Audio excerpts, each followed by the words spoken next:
گوش کن اکا. خواهش میکنم شبها نقص خوب کن. خوردن و نوشیدنت رو فکر کن. نمیبینی سخت لاغر شده ای. خوب خواطر نشو. تو هم خودت رو احتیاط کن مالش. تو بازدید. البته با میخوریم. تو دیدار.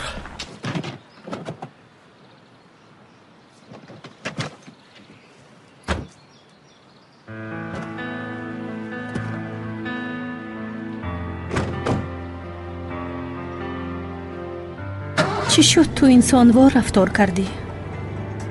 مادرت از این خیل چیزها فرسخ‌ها دور است. با این تو چی گفتم میخواهی؟ هیچ چیز. میفهمم که در زیر این گپ چی نهان است.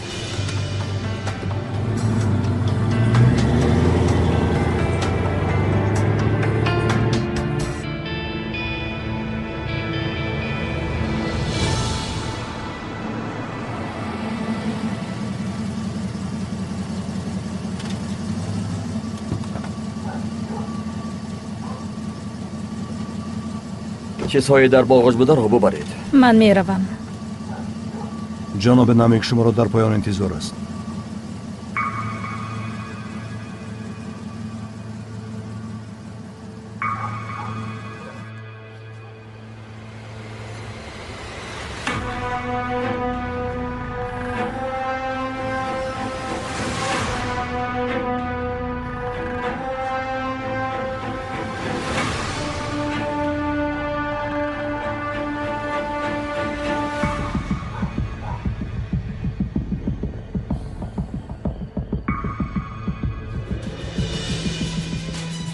در این دنیا هر یک انسان یک پدر دارد. فرزند می شود که به اون نام و جانش را می دهد. من پدرم را از دست دادم. تو باشی پسرت را از دست دادی. من به تو پشتم را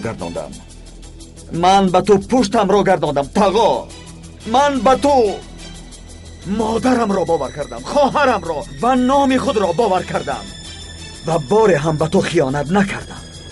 من هر کاری که کنم برای خودم و تو میکنم فرهاد، اما یگیت مقصدی به ما حمله کردن را دارد. ما باید که به این آماده شویم. جنگ هم طرفهای مثبت خود را دارد. تو آنی را زخمی میکنی که به تو پشتش را نگردانده است، ولی تو به جای دردناکترین من ضربه میزنی. من به تو گفته گفتم که خودت را از دادر من دور گیر. مگر نگفتم؟ گفتم. ولی تو چیکار کردی؟ دادری تو کرنمک است.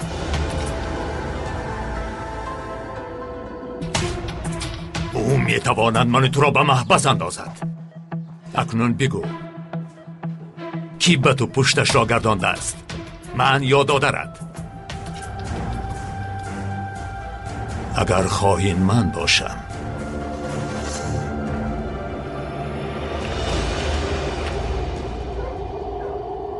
اگر ظالم من باشم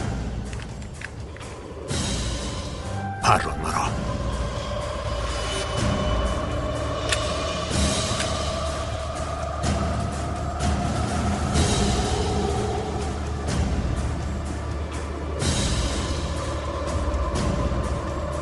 پران. نه، این شب این کار نمی شود. من تو را گفتم نکن ولی تو کردی. این دو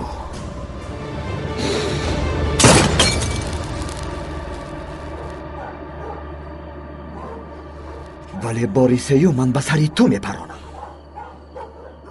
یگید نه، من تو را می کشم. قسم می خورم که می کنم.